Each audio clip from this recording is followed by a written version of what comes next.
আমি তো very excited তাণ্ডব নিয়ে আসলে যে আমি তাণ্ডবটা দেখতে যাব আমার ফ্যামিলির সাথে, প্লাস প্রিমিয়ার হলে তো প্রিমিয়ারে যাবই।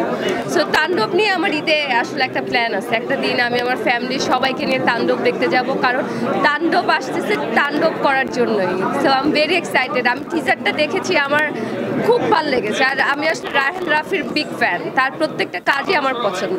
আর এখানে শাকিব খান আছে আমাদের মেগাস্টার, আর কি বলার আছে। ইনশাল্লাহ কোনোদিন যদি আল্লাহ চায় তাহলে অবশ্যই আমাকে তার সাথে দেখা যাবে একই পর্দায়। আমার কোরিওগ্রাফার আছে, বাট আমি আমার স্টাইলিং সবসময় নিজে করতে স্বাচ্ছন্দ্য বোধ করি। অ্যাওয়ার্ডের থিম অনুযায়ী যদি আমি বুঝি যে এই অ্যাওয়ার্ডটা আসলে অনেক ফ্যামিলি মানুষজন আসবে, তখন আমি চেষ্টা করি একটু শাড়ি পরার বা কামিজ পরার, বা কোনো সময় আমি গাউন পরে, আপনারা সবাই দেখেছেন। কোনো সময় আমি একটা সিম্পল, আজকে যেমন একদম সিম্পলই চলে আসছি আমি, বিকজ আমি শুটিং থেকে আসছি, আমি এখান থেকে আবার শুটিংয়েই যাব। সো তাড়াহুড়ার মধ্যে আসলে তেমন রেডিও হতে পারিনি। এটা একটা ঠিক, আসলে অ্যাওয়ার্ড প্রোগ্রাম এখন আসলে অনেক বেশি বেড়ে গেছে, এখন প্রত্যেক দিনই অ্যাওয়ার্ড শো হয়, আমি তো সবগুলোতে যেতে পারি না।